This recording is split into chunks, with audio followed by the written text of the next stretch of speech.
Genial, muchísimas gracias. Bueno, muy buenos días a todos los presentes aquí en el webcast.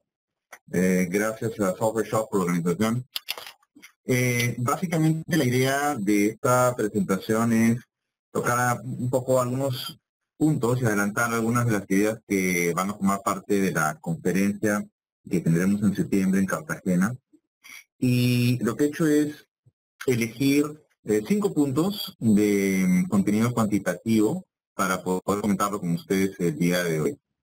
Voy a comenzar hablando un poco sobre la importancia de medir escenarios extremos dentro del análisis de riesgo de inversiones, hablar un poco luego sobre unos problemas que pueden surgir dentro del reto de optimizar carteras de inversión, hablaré sobre las nuevas visiones que hay sobre rendimientos ajustados por riesgo, me referiré luego a medición de performance y carteras de referencia y terminaré hablando un poco sobre las fuentes y los límites de exposición a riesgo extremo.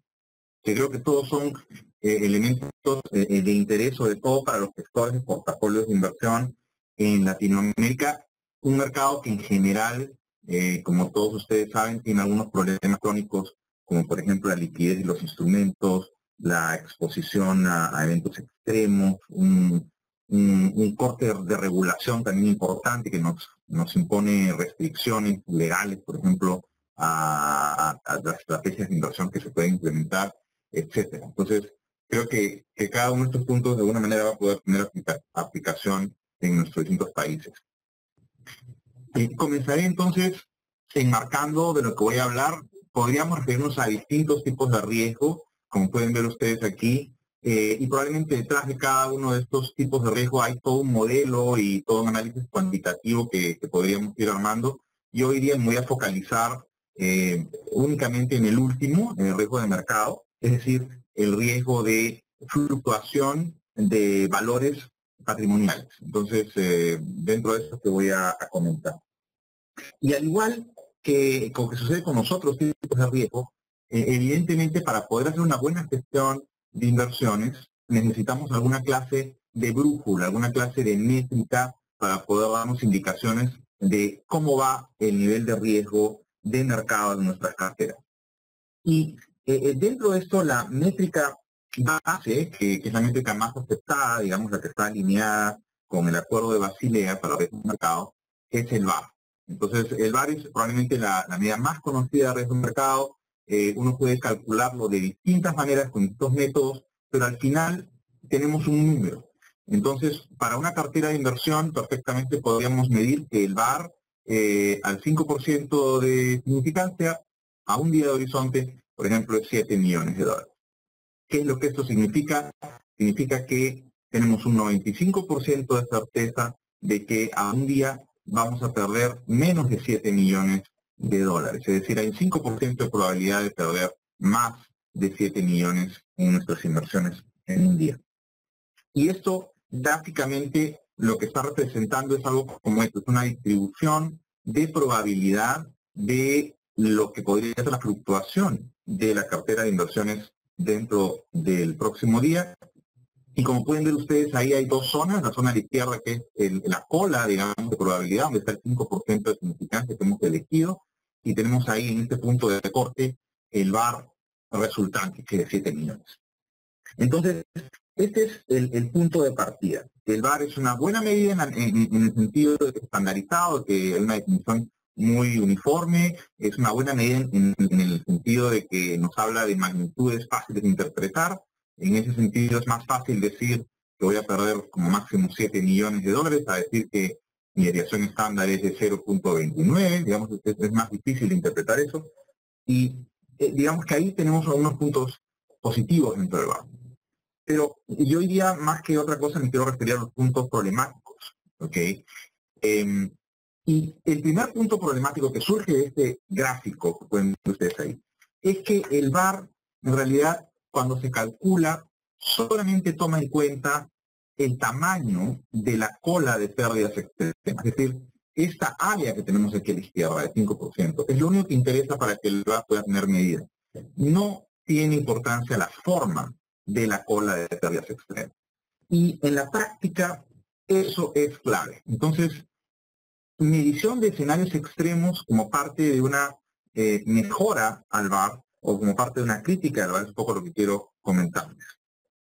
Este de aquí es un gráfico construido con datos reales, una cartera diversificada. Fíjense ustedes, la cola izquierda, que es la del 5% de probabilidad, que está marcada aquí de un color distinto, y en la forma que tiene. Y este es un caso típico de lo que podríamos encontrar en el mercado. En primer lugar, hay una cola más larga, es decir, que es una cola que no se extingue tan rápidamente, es una cola que llega más lejos de lo que uno podría esperar. En segundo lugar, tenemos vacíos, estas discontinuidades que se ven aquí. Y todo ello está referido al hecho de que existen eventos extremos probables, que son estos que se pueden ver acá, y que existen ciertos niveles vacíos que normalmente se asocian a problemas de liquidez de los instrumentos, es decir, a saltos bruscos de valor. Y aquí lo que vemos es que el VAR está calculado en esta posición, ¿no? Aproximadamente 8 millones de pérdidas. Ahora, si nosotros comparamos esta situación con otra situación hipotética que pueden ver aquí en estos dos gráficos, lo que he hecho aquí es tomar estas dos barras de la izquierda, que están en una pérdida cercana al VAR, y lo que he hecho es trasladar esta área hacia el extremo de pérdida. En el gráfico de la derecha lo pueden ver. Lo interesante de hacer este ejercicio es que nos podemos dar cuenta de que el área total de la cola no cambia. Por lo tanto, el VAR es exactamente el mismo. Y sin embargo, es obvio que el nivel de riesgo de mercado del lado derecho es mayor, porque tenemos una probabilidad más alta de pérdidas extremas. Esta situación, que es muy común, en parte se asocia al hecho de que las variables de mercado, es decir, los factores de riesgo que están detrás de la valorización de carteras, exhiben una kurtosis bastante alta. ¿Qué significa la kurtosis? Es el ancho de las colas, es decir, es la presencia relativa de escenarios extremos. Ustedes seguramente recordarán que la kurtosis de una distribución normal que tiene colas medias, digamos, es 3. Entonces, una kurtosis de 3 es nuestro punto de comparación. ¿Cuál es la kurtosis de algunas variables comunes en inversiones? Mira, aquí tengo un gráfico, un cuadrito para mostrar eso.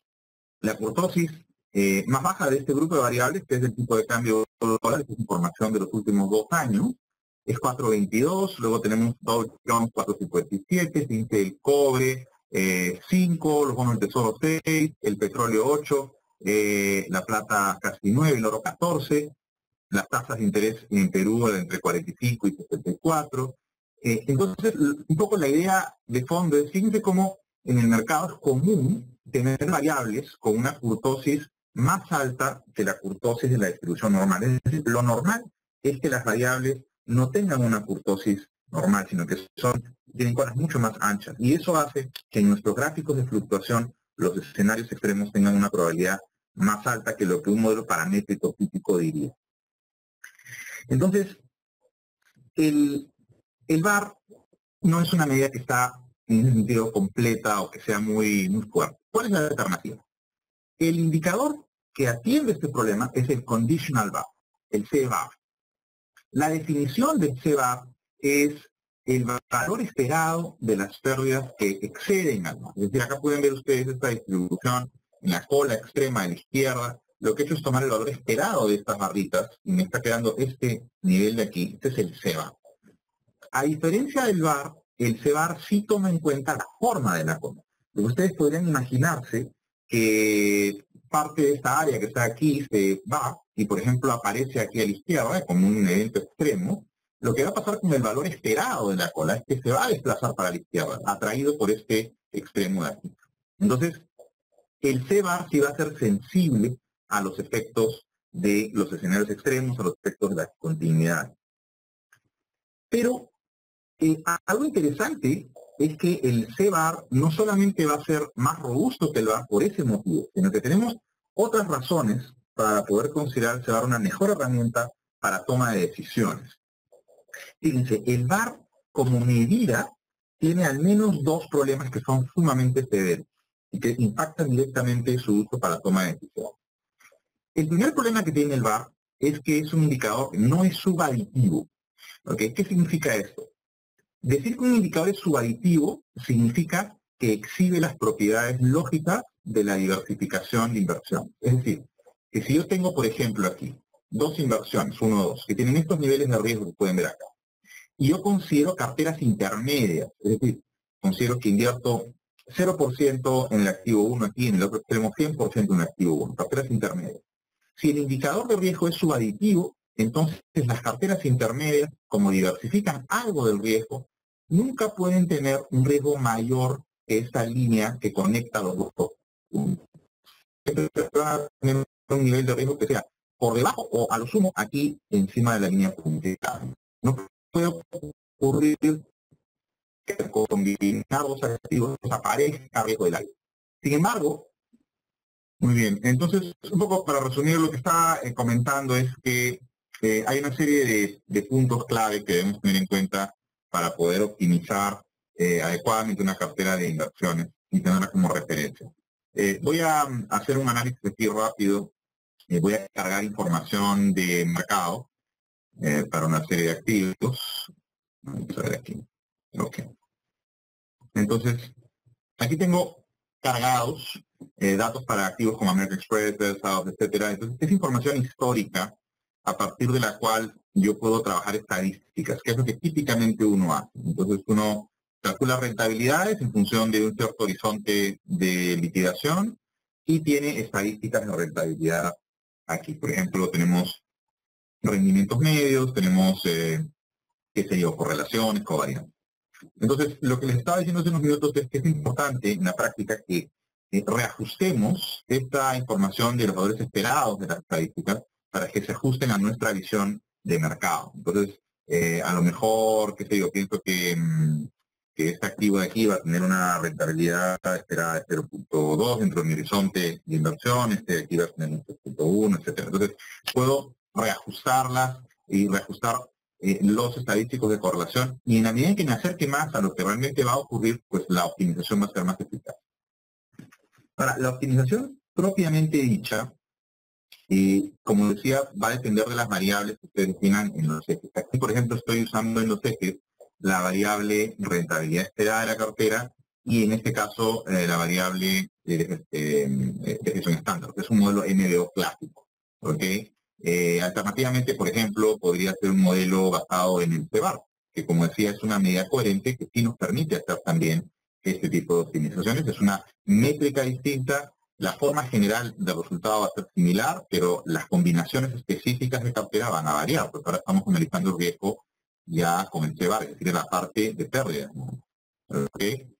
Entonces aquí lo importante es definir bien estos parámetros y a partir de ellos, pues ya tenemos una optimización en donde la clave, como ustedes saben, es tener claro la forma de la frontera eficiente, es decir, de las carteras que están en esta zona superior de aquí, que son las que tienen el máximo nivel de rentabilidad para cada nivel de riesgo posible en el gráfico. Y como es natural, dentro de la optimización, pues lo que voy a querer hacer seguramente es identificar algunas carteras notables, como por ejemplo la cartera que tiene mínimo riesgo, la cartera que me optimiza el ratio de rentabilidad ajustada por riesgo o cosas como esas. Por acá lo que quisiera subrayar es que en realidad es importante ver la forma que tiene la frontera a lo largo de ella, es decir, la composición de los activos, no solamente en un punto, digamos, no solamente en este punto de aquí o en el punto de máximo parte, sino entender que todos los puntos de la frontera son puntos válidos. Como verán acá estoy haciendo un modelo en el que no he incluido risk-free assets, ¿okay? Que se podría hacer también con risk-free assets. El punto es que hay una serie de posiciones posibles a lo largo de la cartera y es importante que tengamos en cuenta cómo es que se asocian los activos a estas posiciones. Aquí, por ejemplo, lo que tengo es una partición de la frontera en 20 segmentos distintos y de aquí de colores lo que se puede ver es el peso de cada uno de los activos en cada una de esas posiciones distintas. A la izquierda lo que tendría es una cartera de mínimo riesgo y a la derecha lo que tendría es una cartera de máximo nivel de riesgo. Aquí lo que se puede ver es como tenemos activos, voy a cambiar el color para que se vea mejor, como tenemos un activo que es Honeywell, por ejemplo, que cada vez va tomando más peso en la cartera, y unos activos como por ejemplo este Versailles, que eventualmente desaparecen en niveles medios de riesgo, y activos que están permanentemente puestos estratégicamente en toda la frontera, como por ejemplo Dell en este caso, que tiene una participación más o menos estable en toda la frontera. Entonces hay algunos activos que son probablemente core, en este caso particular, en donde permanentemente aparecen, algunos que son más episódicos a lo largo de los distintos puntos de la frontera. Y todo esto, como decía, en realidad no solamente hay que verlo de forma restricta, es importante también tener en cuenta todos los límites que podemos enfrentar. Entonces, si yo, por ejemplo, aquí añado unos cuantos límites, ¿okay? Aquí voy a poner, por ejemplo, que el total de activos de consumo no llegue a 60 y que los activos tecnológicos no sean menores que el 85% de los activos de consumo, un par de límites sencillos. Y en función de eso, pues ahora van a ver que cambia completamente la forma de la zona factible. Entonces, ahora ya no podemos acceder a todas las carteras posibles, ahora está recortado la zona factible, ¿okay? Tenemos esta zona de núcleo aquí. También va a ocurrir una variación en la frontera eficiente a medida que incorporamos restricciones. Como pueden ver aquí, esto seguramente se ha comprimido un poco hacia abajo, la frontera eficiente, y ahora tenemos un nuevo set de carteras óptimas a lo largo de la frontera que seguramente tendrá un nivel distinto de precios.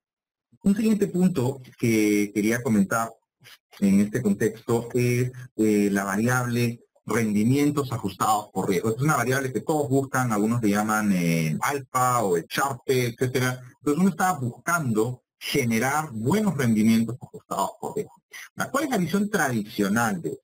Tradicionalmente siempre se ha empleado el índice de Sharpe. Sharpe, ustedes seguramente lo conocen, es el valor esperado de la rentabilidad por encima de la tasa libre de riesgo entre el valor esperado de la desviación estándar de los rendimientos de la cartera. Muy conocido. Y la otra alternativa que se suele usar es lo que se llama la utilidad esperada del inversionista. Es otra fórmula en donde uno tiene la rentabilidad esperada y el riesgo, pero ahora hay una penalización que pasa por un coeficiente de aversión al riesgo del inversionista. Es algo que uno ya configura. Uno puede tener un nivel bajo, medio, alto de aversión o tolerancia al riesgo y eso se puede configurar en la variable A. Ahora, ambas visiones tienen en común que son paramétricas, es decir, están usando como punto de referencia valores esperados, el primer momento muestral, el segundo momento muestral, la varianza, y esto también tiene algunos problemas porque al asumir que estas son buenas medidas que describen la distribución, en realidad estamos simplificando muchísimo la distribución. De nuevo, si es que con las anchas o si hay discontinuidades, estos indicadores no van a capturar esas peculiaridades de las distribuciones de rentabilidad. ¿Cuál es la alternativa? Una de las alternativas más interesantes, desde mi punto de vista, es la propuesta que hizo Keating en un indicador que se conoce como el omega de Keating. El omega de Keating es una visión más moderna que recoge el mismo concepto que el ratio de Sharpe, es decir, rentabilidad ajustada por riesgo. Ahora, Keating define rentabilidad y riesgo de una manera muy original. Para él, la rentabilidad es el conjunto de todos los escenarios de resultados que exceden un cierto umbral mínimo de rendimiento. Y el riesgo es el conjunto de escenarios de rentabilidad que están por debajo de ese umbral mínimo de riesgo. Entonces, si ustedes definen ese umbral, por ejemplo, esta vez en 0, para hacerlo muy sencillo, Keating refiere que la rentabilidad es todo aquello que puede ocurrir que me lleve a ganar dinero y el riesgo es todo aquello que puede ocurrir que me lleve a perder dinero. Entonces, ahí lo que tenemos es una definición muy interesante, no paramétrica de las cosas. Es una visión que además no simplifica la distribución, no toma promedios o varianzas, sino que realmente toma todos los datos asociados con los escenarios de rentabilidad. Esta R aquí, este vector de rentabilidad, uno lo puede tomar de la historia, uno lo puede tomar de proyecciones, por ejemplo, un modelo prospectivo, lo puede tomar de un modelo econométrico. Entonces, Keating no nos dice de dónde tomarlo necesariamente, pero esto nos da una flexibilidad interesante para encontrar un indicador más robusto. Ahora, además de ser robusto en ese sentido, tiene otra ventaja sumamente interesante, y es que el indicador de Keating tiene una escala absoluta. ¿Qué significa eso? Que a diferencia de Sharpe, nosotros sí podemos comparar Keating con un número siempre conocido, que es el 1. Cuando el omega está por encima del 1, quiere decir que el nivel de rentabilidad supera el nivel de riesgo, es decir, la acumulación de rentabilidad en los escenarios positivos es mayor que la acumulación de pérdidas en los escenarios negativos. Por lo tanto, aquellas posiciones que tengan un omega de Keating mayor a 1 van a ser aceptables, como lo sería, por ejemplo, un proyecto de inversión que tiene un valor actual neto mayor que 0. Esto no ocurre con el Sharpe, porque si yo les digo que hay un Sharpe, digamos, de 0.26, en realidad no sabemos si eso está bien o está mal, habrá que compararlo con otros Sharpe. El Omega se puede usar para comparar carteras y también se puede usar para juzgar una cartera en particular. Y esto además se puede usar para, digamos, comparar carteras que no solamente tienen acciones, sino que se puede usar para bonos, para derivados, que no tiene restricciones en ese sentido. Viendo aquí, por ejemplo, a Keating, vamos a hacer la optimización solamente para tener la frontera aquí fresca y voy a ir aquí a esto. Fíjense ustedes, acá tenemos el ratio de Sharpe a lo largo de la frontera, hay un punto máximo aquí, pero lo que voy a hacer es poner el omega de Keating. Entonces, si bien el gráfico aparentemente no es muy diferente, el omega de Keating, para comenzar, nos está dando un punto de optimización distinto, ¿ok? El punto de optimización de Keating es una cartera, la cartera 13 de la frontera, que tiene un mayor nivel de Keating esperado, y en el caso anterior, cuando optimizábamos Sharpe, la cartera optimizada estaba más por aquí. ¿Okay? Entonces, Keating nos está dando en primer lugar una optimización diferente. Y la segunda cosa es que nos está diciendo que todos los puntos de la frontera están por encima de 1, y que todos están siendo aceptables desde el punto de vista de la métrica de Keating. Un penúltimo punto que quería comentar tiene que ver con el uso de benchmark y mejoras de desempeño. Cuando uno habla de benchmark, en realidad es un concepto muy amplio, probablemente todos los fondos buscan o tienen algún benchmark. Aquí, por ejemplo, en el Perú es muy común en el sector de fondos de pensiones usar como benchmark el promedio del propio sistema, porque hay una norma local que dice que las administradoras de fondos de pensiones, si tienen un resultado menor que el promedio menos un cierto umbral, tienen que cubrir la diferencia con su patrimonio. Entonces, las administradoras lo que buscan es quedar relativamente cerca de la media, mejorar respecto a otras administradoras, pero es muy importante que tengan como benchmark ese promedio del sistema para no les pase mucho. Entonces, cuando uno habla de benchmarks, normalmente te refieres a otra cartera bien conocida. Pero también es importante saber que hay algunos benchmarks naturales, es decir, que cuando tú evalúas tu cartera, también es interesante que veas en dónde se posiciona respecto al universo de carteras que podrías tomar. Entonces, aquí en este gráfico se explica mejor lo que estoy diciendo. Miren, este gráfico de acá es el universo de carteras que yo podría tomar sin violar ninguna de las restricciones legales o restricciones internas que hubiera fijado para el portafolio. Entonces, si hago un zoom a la zona donde se encuentra mi posición actual, lo que voy a encontrar es que hay un conjunto de carteras, voy a tratar de graficar lo que están en esta zona, digamos, que son las carteras dominantes. ¿Eso qué significa? Significa que tienen al mismo tiempo mayor rentabilidad esperada y al mismo tiempo menor riesgo esperado que la cartera que tengo actualmente. Entonces, todo ese bloque, ese cuadrante que tenemos ahí, si bien no es un benchmark explícito, sí lo pude investigar, porque ahí surge una serie de benchmarks naturales para preguntarme si no vale la pena moverme en esa dirección respecto a la posición actual. Ahora, dentro de la visión un poco más clásica de benchmarking, lo que yo puedo hacer también es decir, bueno, vamos a imaginarnos que hay un benchmark muy bien definido, ¿ok? Por ejemplo, la posición actual puede ser mi benchmark de partida. Y lo que yo quiero hacer es mejorar la performance de ese benchmark, pero no quiero recomponer mi cartera duramente. Entonces, ahí aparece un concepto que es el concepto del límite de turnover. Entonces, este límite de recomposición o de turnover lo que me dice es que yo puedo buscar carteras, pero que no estén muy lejos del benchmark, carteras óptimas que estén cerca, es decir, que tengan un nivel de recomposición máximo, digamos, de 10% del peso en total, o 10% del peso en cada uno de los activos que las componen. Entonces, el efecto de hacer esto es que vamos a estar buscando únicamente en la vecindad del benchmark.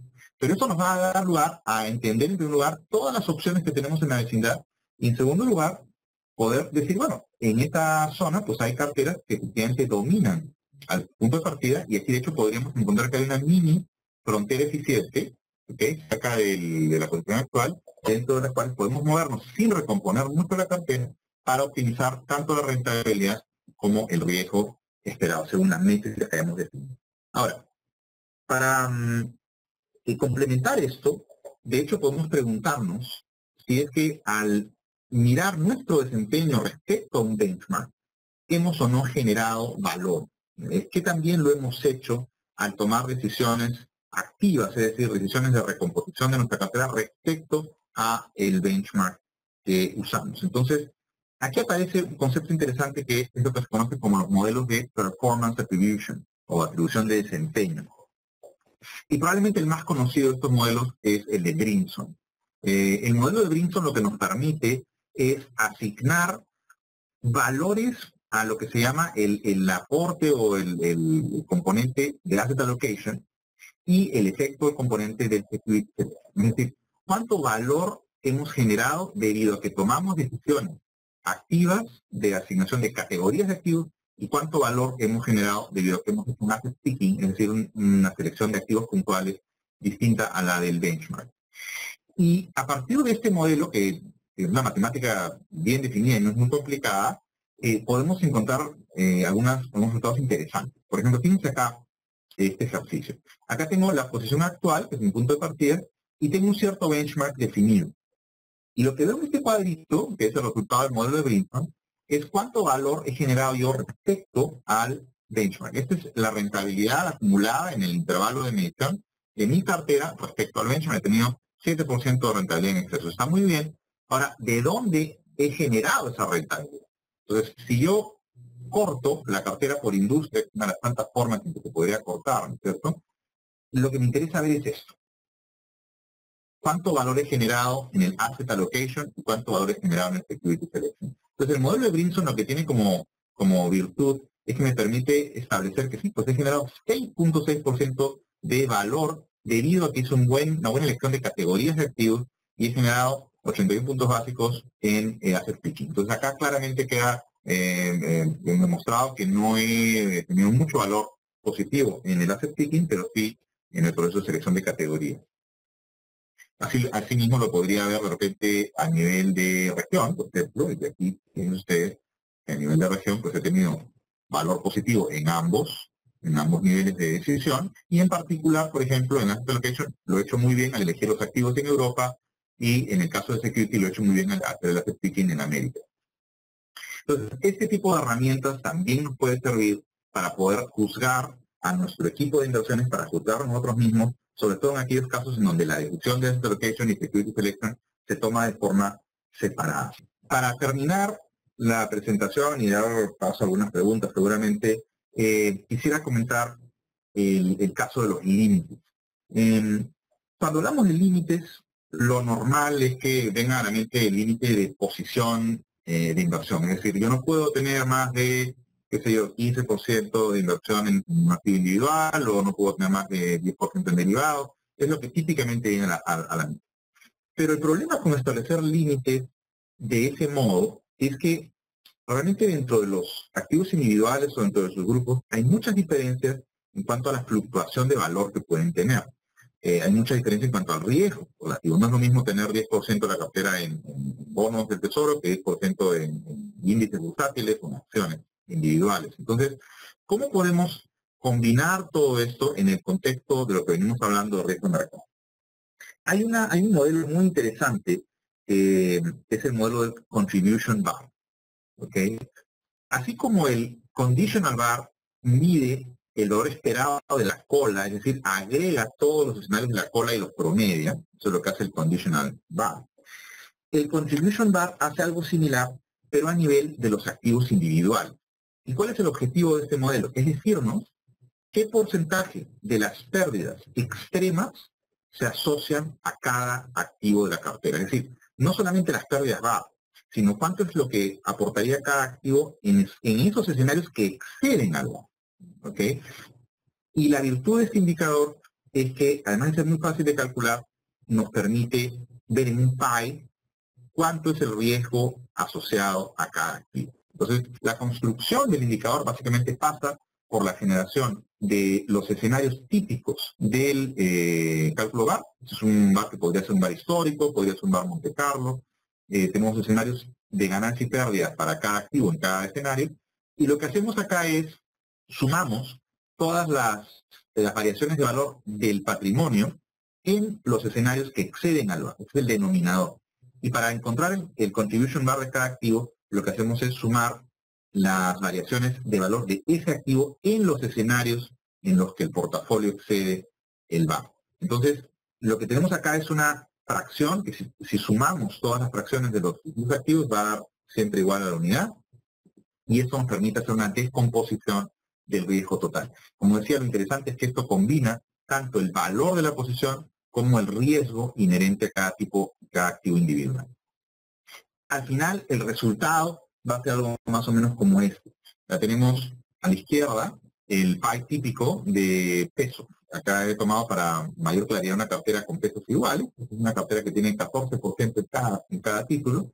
Y a la derecha tenemos el contribution bar de los activos. Entonces, fíjense ustedes cómo, si tomamos, por ejemplo, los dos primeros activos, acá hay 28% de patrimonio. Pero si tomamos los dos primeros activos en cuanto a riesgo, hay 43% del riesgo de pérdidas extremas.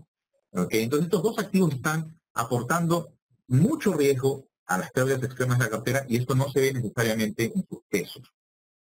¿Qué es lo que están haciendo algunos inversionistas institucionales con este modelo? Pues están estableciendo límites de exposición basados en el contribution bar. Entonces, son límites internos. En lugar de decir que el peso máximo de un activo puede ser, que sea 15%, el límite interno puede ser el contribution bar de un activo no puede ser mayor al 15%. Entonces, dentro de ese límite ya está tomando en cuenta tanto el peso monetario como la fluctuación que está implícita dentro de los factores de riesgo del activo. Yo creo que es una manera interesante también de replantear y darle seguimiento no solamente al riesgo, sino también a definir cotas o límites para la gestión de portafolio. Aquí veo una pregunta de Néstor, Triana. Él pregunta si la mención a cartera, ¿en qué contexto estoy hablando de cartera? Si es cartera de clientes o un concepto diferente. En realidad, todo este análisis VaR fundamentalmente se habla de carteras de inversión de activos financieros. Es decir, se refiere a gestores de portafolios de inversión, como pueden ser compañías de seguros o fondos de pensiones o fondos mutuos o bancos en una instancia. Entonces, estamos hablando de carteras de activos financieros y, como comentaba, cada uno de sus activos tiene detrás un historial, tiene detrás unas sensibilidades a fluctuaciones en otros factores, como por ejemplo las tasas de interés o los tipos de cambio, y de lo que tratan todos estos modelos es de sistematizar y generar una métrica más o menos precisa y sobre todo objetiva para poder medir cuánto puede fluctuar el valor de esas inversiones en la cartera. Es decir, cuánto dinero podríamos perder si es que las cosas van mal. Evidentemente no todos los días vamos a perder, pero la idea es tener una métrica que nos permita comparar, ¿no? ¿Qué tanto riesgo tengo hoy día respecto a lo que tenía la semana pasada? ¿O qué tanto riesgo tengo yo respecto a una cartera de referencia? Entonces, ese es el contexto en el que estamos hablando de cartera. Veo que Alex Araya pregunta, en el caso del contribution bar, a la primera pregunta, ¿existen diferencias entre VaR y contribution bar, de VaR y contribution bar? Bueno, vamos a ver. La primera diferencia es que el VaR y el conditional VaR, ¿okay? El VaR y el conditional VaR son primos hermanos. ¿Sí? El VaR es una medida simple de cálculo de riesgo de mercado. El CVaR es una medida un poquito más sofisticada.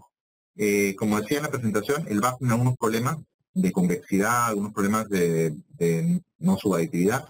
El conditional VaR, que es el valor esperado de la cola de pérdida, es un indicador más robusto en ese sentido. Ahora, el contribution bar, que es otra medida, se usa para descomponer el riesgo de una cartera en partes y decir cuánto del riesgo total está asociado a un activo u otro activo. Ese es el contribution. Y lo que llama la atención también ahí es que el contribution bar, debido a la forma como está definido, en realidad pertenece a la familia del conditional bar. Hay un cierto parentesco también entre el conditional y el contribution porque en ambos casos toman en cuenta toda la cola, ¿no? No solamente toman en cuenta un percentil como lo hace el VaR, sino toman en cuenta todos los valores de la cola. Sí, hay una relación con los modelos de valores extremos, indudablemente, pero lo que quisiera puntualizar ahí, que es importante, es que el contribution bar gana mucho cuando uno lo mira desde un punto de vista no paramétrico. Hay que recordar que los modelos de valor extremo son en su mayoría paramétricos, es decir, toman una cierta distribución de probabilidad. La idea de lo que he presentado hoy es que todo esto se puede hacer también en un contexto no paramétrico, es decir, tomando en cuenta la verdadera forma que tiene la distribución de los datos de la muestra. Entonces, al tomar la verdadera forma, pues eso nos permite, digamos, medir las discontinuidades, las barras más grandes que hay en los extremos. Es una forma más precisa, de mi punto de vista, para poder medir esas peculiaridades. A ver, luego dice, para la evaluación del portafolio recomiendo usar el Omega de Keating en vez de Sharp. Igualmente, en el caso de VAR, mejor usar este VAR. Sí, efectivamente, eso resume exactamente el punto, ¿no? Cuando uno hace gestión de portafolios, Sharp es una medida muy interesante, es lo que nos enseñan en la universidad, digamos, por defecto, pero el problema es que en vista de todo lo que ha ocurrido en los últimos años, ya se notan mucho sus debilidades. Es decir, Sharp no es capaz de capturar esas continuidades, no es capaz de capturar distribuciones que no sean simétricas, con las anchas. Entonces, tenemos muchas debilidades en Sharp y por eso es que Omega de Keating aparece como una alternativa mucho más interesante para poder darle seguimiento a esa rentabilidad por riesgo. Y eso es un poco la tendencia actual, movernos de los modelos paramétricos cada vez más en el sentido de los modelos no paramétricos. ¿Okay? Podría decirse que los modelos paramétricos, o sea, los estadísticos han perdido prestigio, ¿no? Después de las crisis sistémicas, se ve que no son capaces de predecir muy bien lo que pasa. Eso no significa que el Omega de Keating sea una bola de cristal perfecta, pero tiene menos debilidades que Sharp. Luego Alan pregunta si dentro de la normativa de la superintendencia se podría asumir como una buena práctica. Indudablemente, el Contribution Bar es una muy buena práctica a nivel de gestión de riesgos de inversión. Como repito, es una forma fácil de hacer el cálculo, no es que sea muy retador, y de hecho veo varios comentarios que están pidiendo un archivo de Excel, y con muchísimo gusto podría poner a disposición un archivo de Excel de los que quieran, o lo voy a mandar a los organizadores para que lo pongan en una web, no es nada complicado. Pero sí tiene un valor intuitivo, mejora las prestaciones, por ejemplo, de lo que suele llamar el VAR no diversificado, del VAR diversificado, el VAR incremental o el VAR no marginal. Tiene más solidez conceptual que estos otros indicadores. Había otra pregunta que dice si pudiera detallar un poco la importancia de los eventos de la curtosis. A ver, cuando uno va al doctor, el doctor típicamente va a tomar algunas medidas, ¿no? Va a tomar la presión, la temperatura, seguramente le escuchará la garganta, le hará toser. Son formas de ir diagnosticando al paciente. Lo mismo pasa cuando uno diagnostica inversiones. Lo típico que uno pregunta es, a ver, ¿cuánto es lo que yo tengo de ganancia esperada? ¿Cuánto es la tasa de rendimiento de esta inversión? ¿O cuánto es la volatilidad que tiene? Pero también podemos hacer otras preguntas, como por ejemplo la curtosis. La curtosis es una manera de entender mejor la presencia de eventos extremos.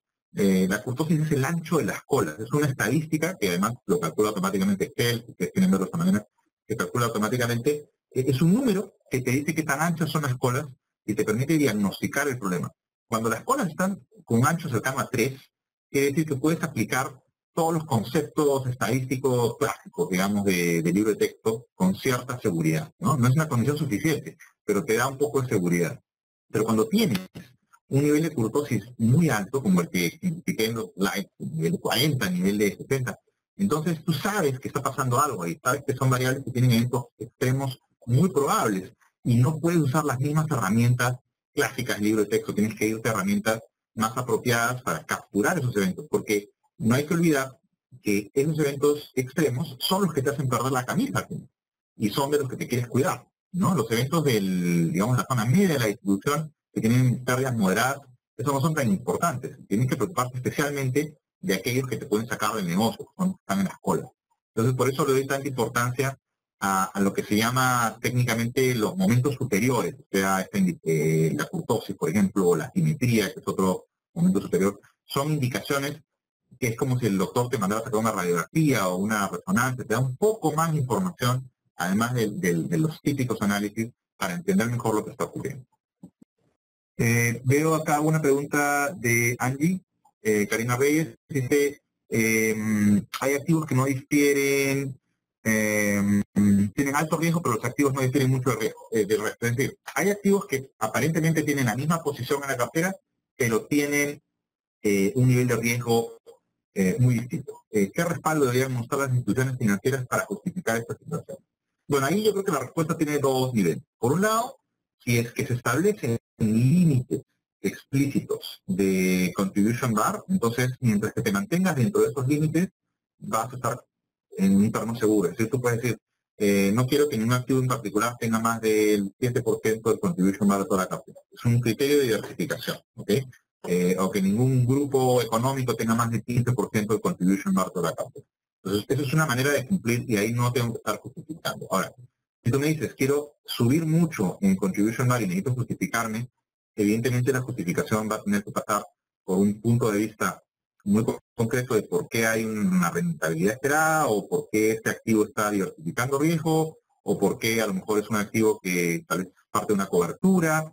Entonces, hay muchas respuestas posibles, pero lo que creo que es fundamental es que entendamos que también esto se puede usar sobre todo para establecer límites, ¿ok? Para poner cotas máximas y poner compartimentos en donde está el riesgo controlado. Esa es un poco la idea de fondo del contribution bond. Héctor Guevara pregunta en el modelo de Keating, ¿qué significa la B? La B es la rentabilidad benchmark. Lo que comentaba de Keating es que, además de todas sus bondades, uno mismo define cuál es el nivel, el umbral de rentabilidad a partir del cual yo ya considero que no estoy ganando lo suficiente o que estoy ganando lo suficiente. Digamos que económicamente hablando, el B sería algo así como que tu costo oportunidad, ¿sí? Entonces, a lo mejor todas las ganancias que estén por debajo de risk-free rate para mí ya no son aceptables.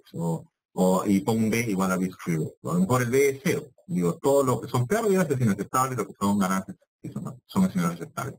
O a lo mejor para mí el B es el promedio de rentabilidad de la industria, ¿ok? O mi competencia más cercana, o una cartera diversificada. Es decir, yo puedo poner el B según mi punto de vista de lo que considero que es mi alternativa o mi umbral mínimo de rentabilidad aceptable. Ese es el concepto de B. ¿Puede adoptarse este enfoque para analizar inversiones en activos reales?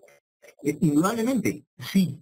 Ahora, cuando uno analiza inversiones en activos reales, por ejemplo, proyectos o bienes raíces, ¿no? Entonces ahí el reto que vas a tener es formular un modelo cuantitativo que esté asociado a la valorización de esta inversión. Entonces, ¿qué variables son las que van a impactar sobre la rentabilidad del proyecto? Tú me preguntas, seguramente estás pensando en un flujo de caja, donde hay ventas, donde hay costos, donde hay crecimiento. Entonces, normalmente en un proyecto de inversión, tú examinas qué cosa. El BAN, ¿no es cierto? La tasa interna de retorno, el dólar con eso es lo típico. Pero cuando uno da un paso más allá, en el camino del análisis cuantitativo, te das cuenta de que, por ejemplo, algo casi inevitable es que quieres hacer escenarios alternos, porque tú mides tu BAN, ¿no? Para un proyecto de inversión en un escenario base, ¿de acuerdo? Pero, ¿qué pasa si cambian las condiciones? ¿Qué pasa si resulta que no tienes una tasa de crecimiento tan grande como tú habías supuesto, si tienes costos que crecen más rápido? Entonces, tienes escenarios alternos. Y en cada escenario alterno tienes un BAN distinto.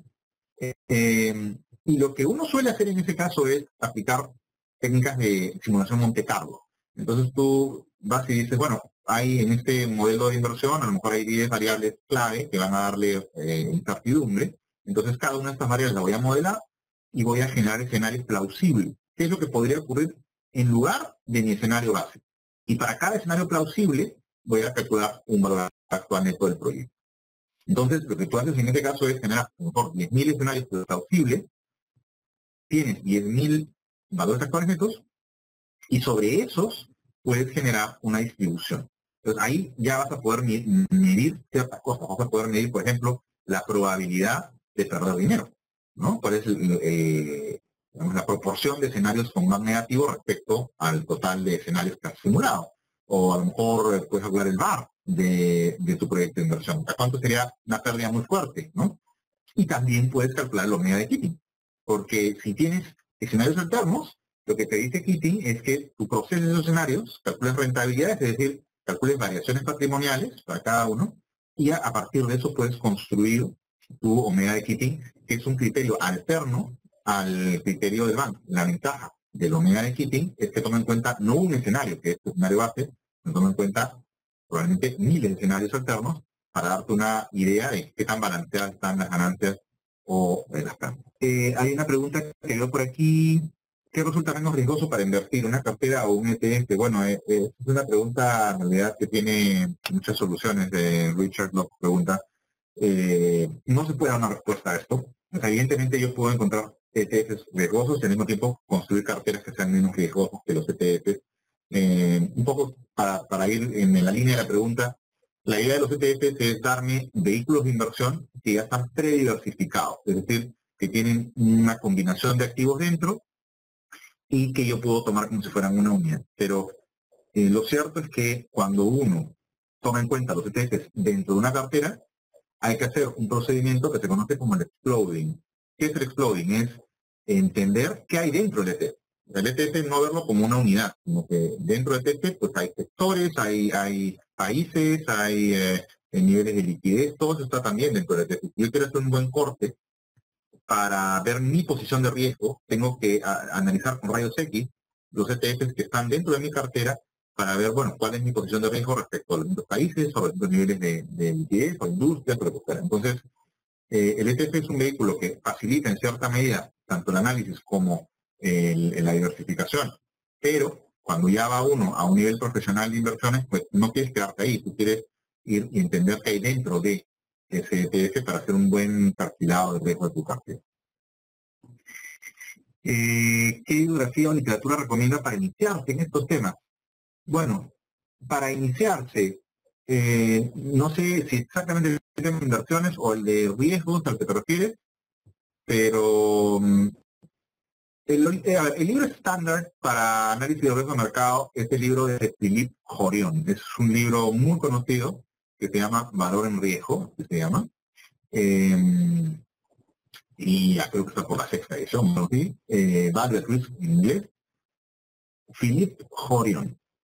Ese es un buen punto de partida para el tema específico de riesgo de mercado. Y no sé, si quieres a un punto de partida por el tema de inversiones en general, hay un libro muy fácil que yo recomiendo a la gente que va a comenzar a leer esto, que es el libro de Kolb, K-O-L-B, se llama Inversiones. Es un libro bastante llevadero, escrito de una manera muy light. Entonces puedes comenzar a leer esto. Y ya si quieres algo un poco más tipo novela, que te hable sobre las peculiaridades del mundo de las inversiones, hay un libro que me gusta mucho y recomiendo siempre, que se llama A Random Walk Down Wall Street, de Burton Malkiel. Un camino aleatorio, un paseo aleatorio por Wall Street. Es un libro muy simpático, escrito por este experto en inversiones de muchísimos años, que contaba sus anécdotas y cuenta todos los trucos y las visiones de inversión de Wall Street, ¿no? Un paseo aleatorio por Wall Street de Burton Malkiel. Pues no, nada, simplemente agradecerles inmensamente la paciencia. Espero que no se hayan aburrido demasiado. Y encantado de poder seguir en contacto. Nos vemos en Cartagena.